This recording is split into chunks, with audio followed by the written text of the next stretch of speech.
경찰이 세월호 집회 참가자를 수사하는 과정에서 이 카카오톡 메시지를 압수수색한 것과 관련해 사찰 논란이 일고 있습니다.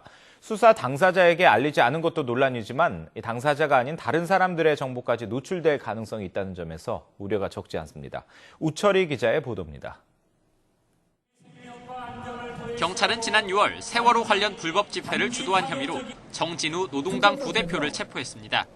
이후 정 부대표의 혐의 입증을 위해 카카오톡 계정을 압수수색했는데 이 과정에서 사찰 논란이 불거졌습니다.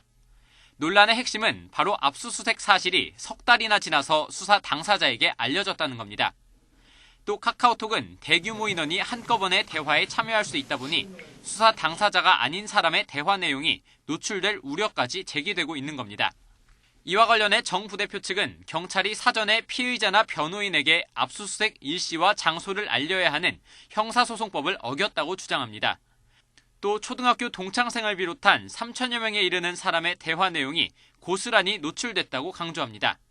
사회적 현황과 관련되어서 이제 상당히 민감하고 그리고 이제 외부로 공개하지 않는 그런 이제 당사자들끼리의 그런 대화나 이런 부분이 그런 정보에 궁금해하고 있는 어떤 사람들에게 그것이 이제 흘러들어갔을 가능성이 있다는. 반면 경찰은 법적으로 전혀 문제가 없다는 입장입니다. 카카오톡 같은 통신 내용은 사후에 사실을 통지하는 관련 규정을 충실히 따랐고 정 부대표의 혐의와 관련한 내용만 수사에 활용했다는 겁니다. 하지만 경찰의 설명에도 불구하고 시민들의 우려는 적지 않습니다.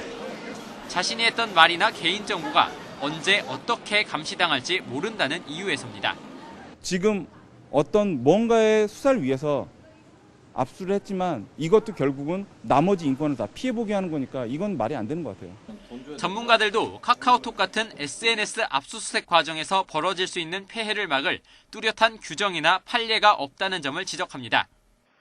법원도 SNS와 관련한 압수수색의 영장 허가 시 범죄 관련성과 관련하여 더욱 높은 소명을 요구하여야 하고 국회도 이와 관련한 입법을 조속히 마련해야 합니다.